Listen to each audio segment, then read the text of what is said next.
Hey everybody, it's Romania Black. Oh, we're on episode 44 of Ace of the Diamond, and I'm really excited because the last episode ended on a cliffhanger, and it was, I think, the first time in a while that a cliffhanger has ended on the third episode that I've been watching, because I've been watching 3 episodes in a row, and usually like the cliffhanger will happen like on the first episode or the second one, but I'll get to see the resolution during that 3 episode run. Not this time. And I've been so busy doing other reactions that a part of me was like, oh, I want to go and watch episodes 44 through 46, and it just didn't work out because I just had this chunk of time to watch Ace of the Diamond. And so I was like, I'll just wait and watch it. I'll just wait and watch it over the weekend. It'll be fine. And so here we are. But I have been wanting to see how this is getting resolved with Sawamura pitching to Maki. It's like, I really like Sensen as a rival.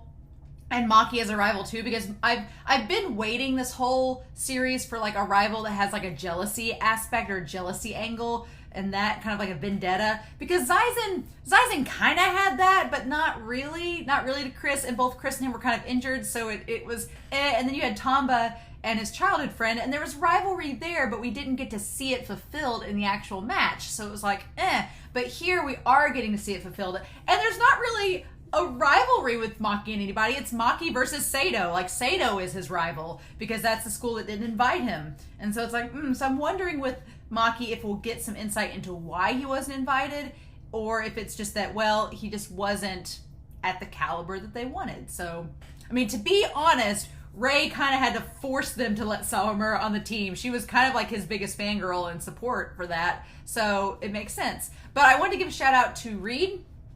Thank you, Reed, on YouTube for reminding me about this. I'd kind of forgotten, and y'all probably commented enough about this between now and then.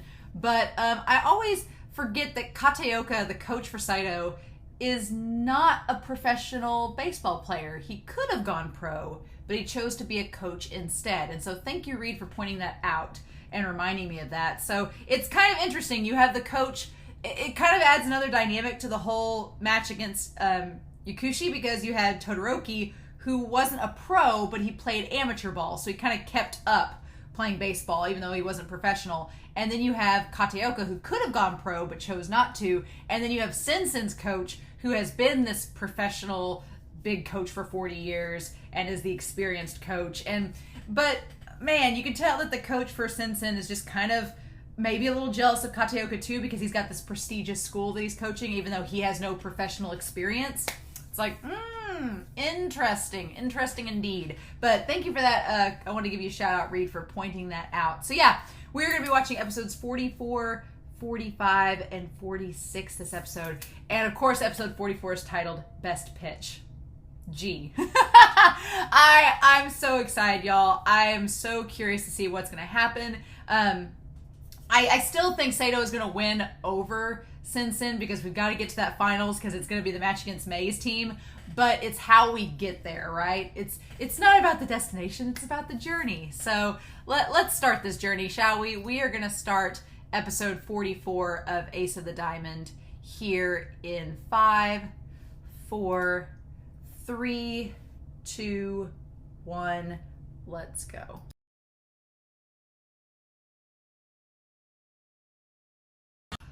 Oh, y'all. Oh, man. If your goal was to build up Inashiro and build up Mei, and how much of a struggle this next match is going to be, you've succeeded. Oh my God. That's the intensity. The intensity was just off the wall insane this episode. So we need to go by episode, because I wasn't expecting to get. I was like, okay, well, we'll find maybe the conclusion of the Sensen match, and then as soon as the match between Sakura, the Sakura school, Akira school, as soon as they started against Inashiro, I was like, oh, this will just be kind of like a little easy game to show just how strong Mei is. They're intimidatingly strong and intense. Okay, so we gotta go by episodes here. So in episode 44, we get the conclusion of our Sensen match. I like, first of all, that we established that Miyuki is human. He does make mistakes. And during the Yakushi match, Miyuki said, that was my fault. I shouldn't have told you to make that pitch against Raichi. It was my fault. But there was a part of me that was like thinking, was it really Miyuki's fault, or was he just saying that to get, Sawamura to feel better? But in this, Miyuki does make a couple mistakes. And so it's like, oh, good. He's not a perfect robot. He does have some flaws. Cool. Good to know. I like that the coach for Sensen, he talks about how he wishes that he's like, the players on my team are capable, but they all have inferiority complex, which on the surface makes sense because they're all players that were rejected from other schools or not invited. So of course they would think they're not good enough. So there would be that basis for an inferiority complex. But in the same vein, the coach didn't have any confidence in them.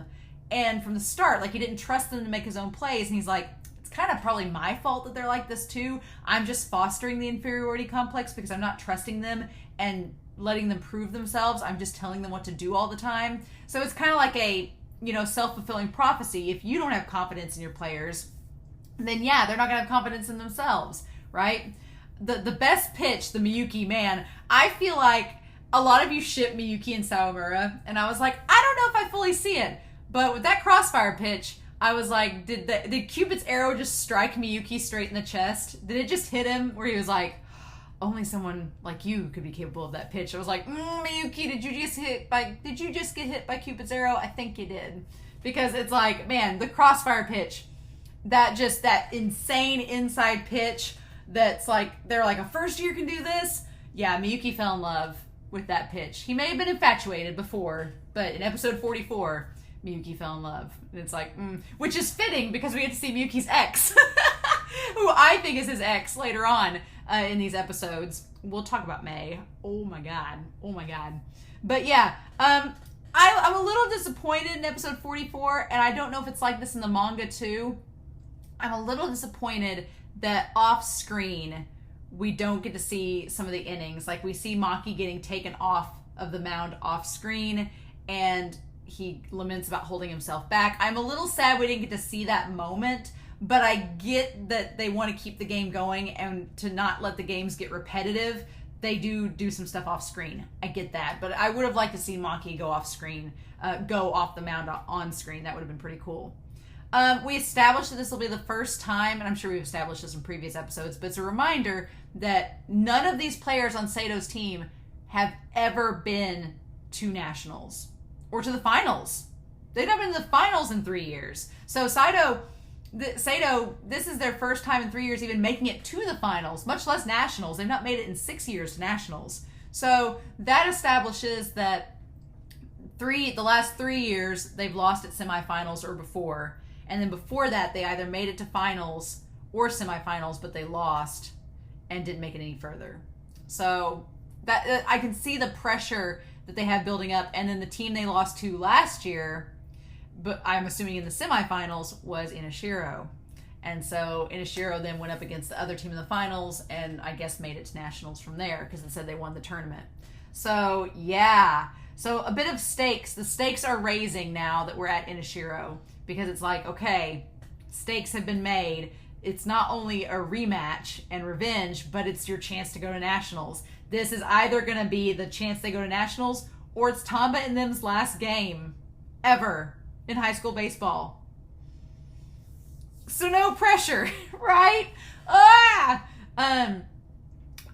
like that the coach, after he says at the end of the game when Kateoka takes off his hat and bows to him first, I'm like, what a classy dude. What a classy badass. I like that Sensen's coach is like, man, in 40 years, I guess I can still learn something. It's like, you think? And I love that. I love that he's still realizing that he still has things he can learn. He's not a perfect coach, even though he's been coaching for so long.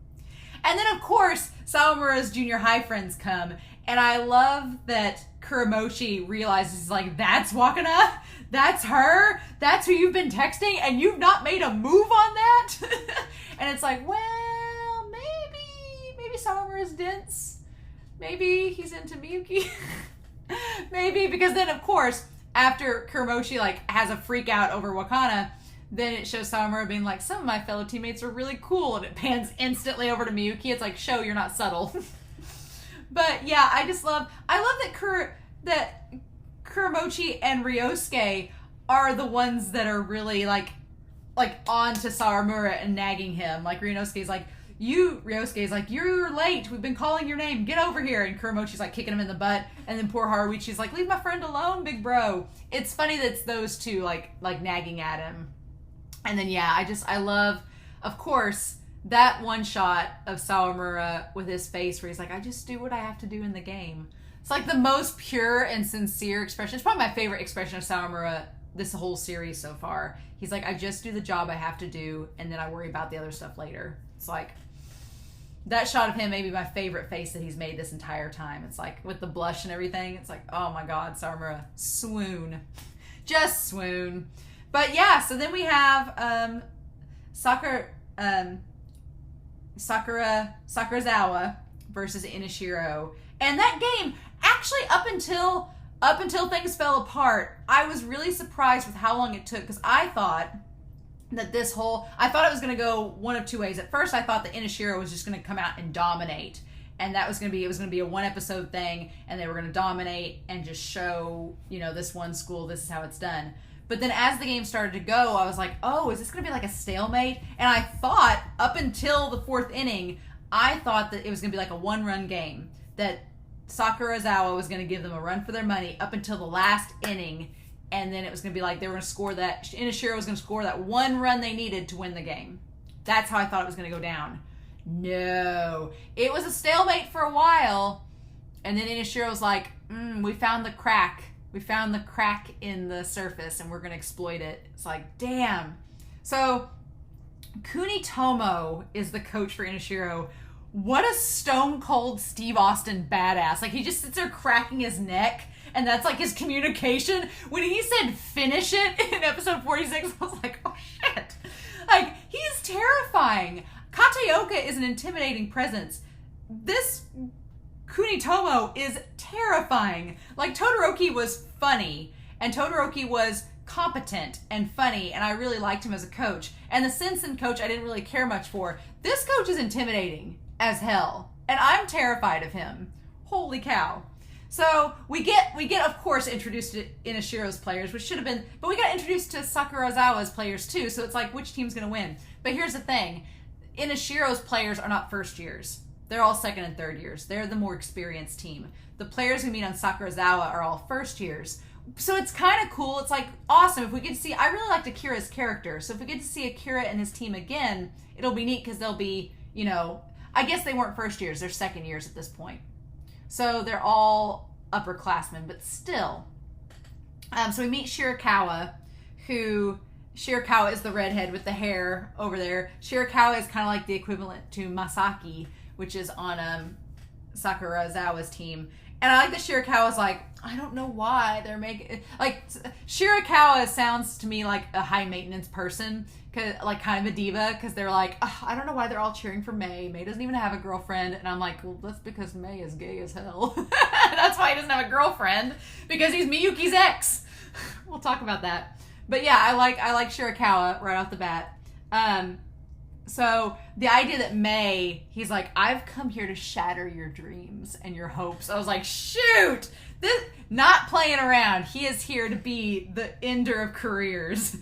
He is the literal meme. I'm about to end this man's whole career. That is Mei, and I'm kind of here for it. I'm kind of all about Mei's character in a weird way, and at the same time, he frustrates me to no end. So we'll talk about that. But I really like Sakurazawa. Aside from Yakushi's probably my favorite rival team so far that we've seen that isn't Seidou. But my second team right now, because we don't know, we've gotten little hints of Inashiro, but it's mostly been Mei. But my second favorite team right now is probably Sakurazawa. I really like them. I like the idea that they're this team that were from an academic prep school that really didn't have any athletic ability, and the professor becomes a sponsor and the coach and wears the uniform, and they all start calling him coach, but they mostly call him professor. And I like Akira, Yoshimi, and Masaki, the 3 first years come in, and they're all childhood friends, and they all want to reform the school and make them have a good baseball team, and their morale and their optimism is the cause of all this growth. And I really like Akira. I like the fact that he's devoted his whole career so far to developing this knuckleball. I like that we got 2 new pitches this episode. We got talking about the knuckleball. We didn't talk much about the crossfire pitch, but I'm assuming we might talk about it later. But I love that Akira is just an example of practice makes progress. Like, he's slowly progressed and perfected this one type of pitch. And it's a type of pitch that's very effective when it's done properly. And so I really like that they're a strategic team. And at first, for 4 innings, it works great. They're doing really good against the national team. But Mei, our destroyer of worlds, is like, no, we're here to create the crack that we're going to use to split the team apart. And at first I thought it was going to be like defense versus defense.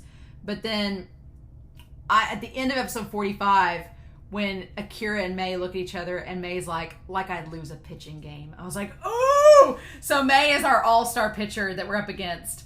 And Mei is cocky, Mei is arrogant, and Mei is driven and talented. Mei is like, I'm looking at Kinjo from Free.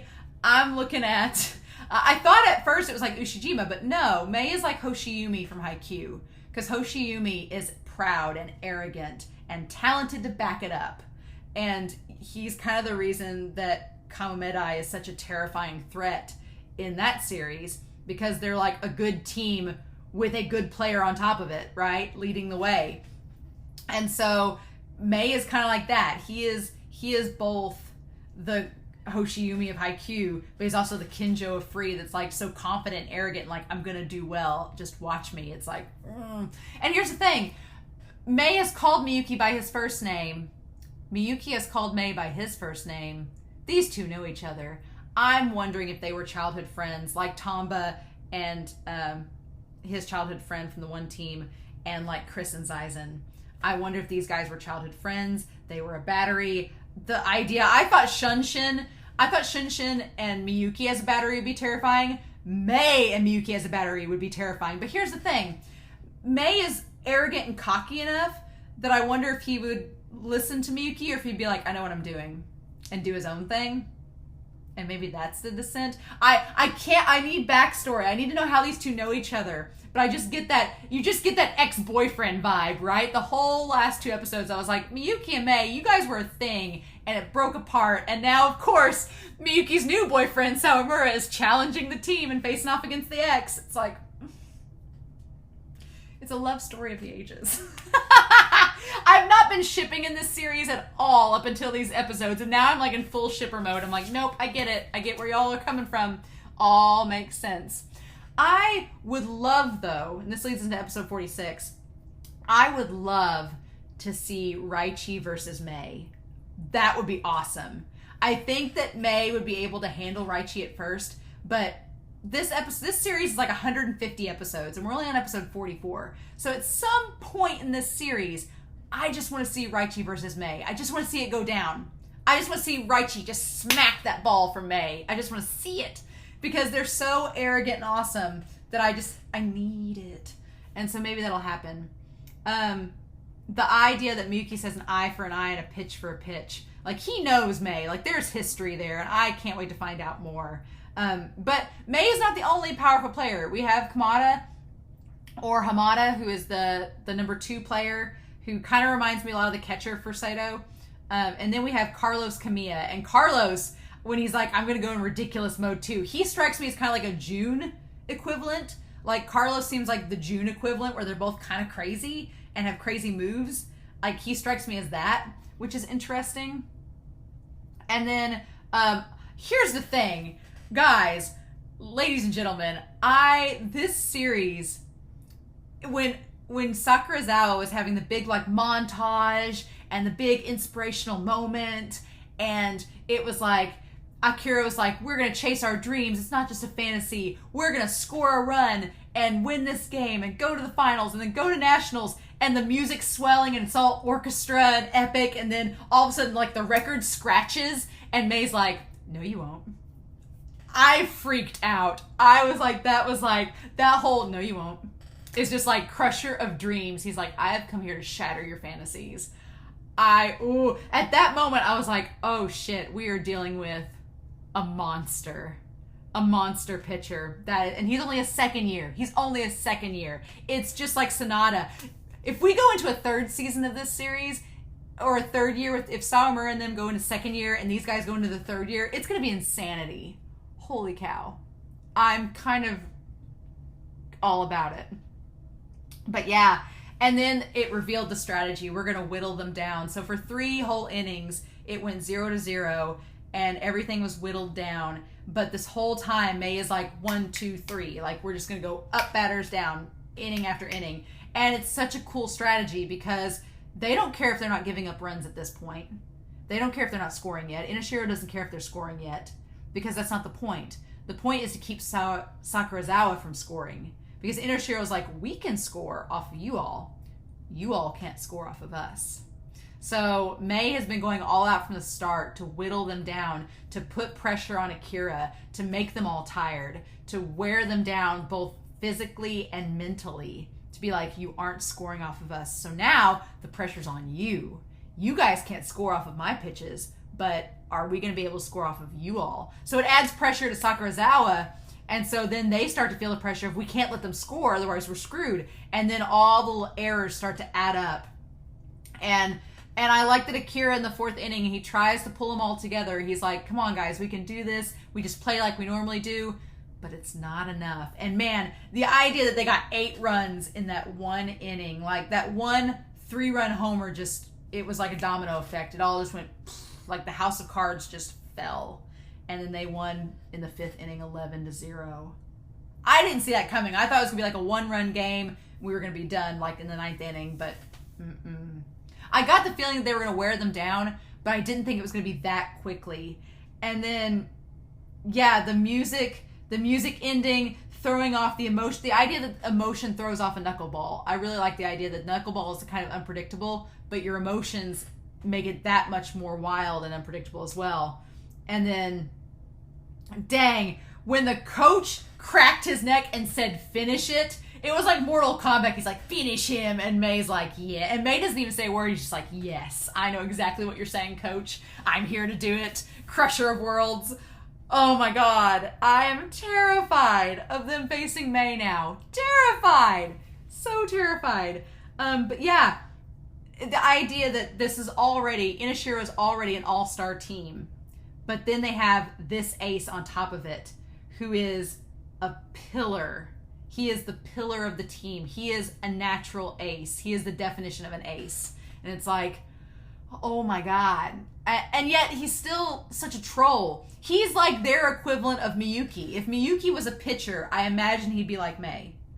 If Miyuki was a pitcher, I'd imagine that's what he would be like. 'Cause Mei is a troll too. And it's even emphasized, like that line when they all line up to bow to each other. And Mei's like, it's okay. You only lost to the best team in the country. It's like, it was like, at first I was like, oh, that was an insult. That was the most backhanded compliment you could give. And I love that the number 2 guy's like, I'll kill him later for you. Don't worry. But it's like, ooh, Mei is so arrogant and such a troll. I kind of love him because of how like devious he is and just straightforward, pure bloodlust on the mound. I kind of love that about Mei. But then his arrogance, I'm like, dude, I also want to see him get knocked down a peg, right? I know that he's going to be a horrific opponent in this game with Seidou, but I want him to get knocked down a peg. Just a smidge. I want it so bad. Because it's like, dude, you're just, what the heck? And so, yeah, Inashiro, they've been to nationals last year. Is this going to be their 2nd year in a row? So it's like there are stakes for both teams, but I feel like there's more stakes for Seidou because it's like this is Tamba and them's last year, and Mei's only his 2nd year, so he's probably thinking I can come back. It's even worse because Mei doesn't have that pressure like Tamba and all of them are feeling. All the 3rd years are feeling the pressure that if we don't win, this is our last game. Mei doesn't have that pressure. He's like, well, if I don't win, then we'll just come back next year. So you know that they want to win. Inashiro wants to win. But I feel like Mei isn't going to get as flustered as easily or feel as pressured because this isn't his last year. Tamba, I feel the pressure is going to be on Tamba because he's like, this could be our last game, so we need to do good. And of course, Sawamura laying down the gauntlet. And then I like that June's like, dude, you don't have a dog in this fight. You're a 1st year. We're the ones out for revenge. We're the ones pissed off. And I like Yuki is right there beside him. Like, you can tell Yuki. And then we get that brief flashback. And Yuki looks really upset in the flashback. And then Miyuki starts to like reminisce about the previous summer. So I wonder if we're gonna flashback any to seeing. We've seen a little bit of flashback with Mei and them winning. I'm curious, but y'all, if this show's goal was to set up Mei as a competent, terrifying opponent, mission accomplished. Finish it. And their coach is so terrifying too. I'm so curious. I need to know Miyuki and Mei's relationship. I need to know how in the world they're going to combat Mei, because what are we going to do? Which, granted, I'm assuming that Seidou's batters are better than Sakurazawa's, but still. Oh, this is going to be good, y'all. This is going to be good. I'm really excited about this final match. Really excited. So, yeah. Okay. So, I'm curious to know your thoughts down below, what you all thought of this episode. I really enjoyed this set of episodes. The music, I've got so many screenshots I'm going to put on Twitter because they're just, picking a thumbnail is going to be hard for this week. But yeah, holy crap. So yeah, cool. Anyway, I hope y'all enjoyed this reaction. Feel free to comment down below. Please no spoilers, but I hope y'all have a wonderful week. Please stay safe, take care, and yeah, we'll be back next week with episode 47, 48, and 49 of Ace of the Diamond. Bye.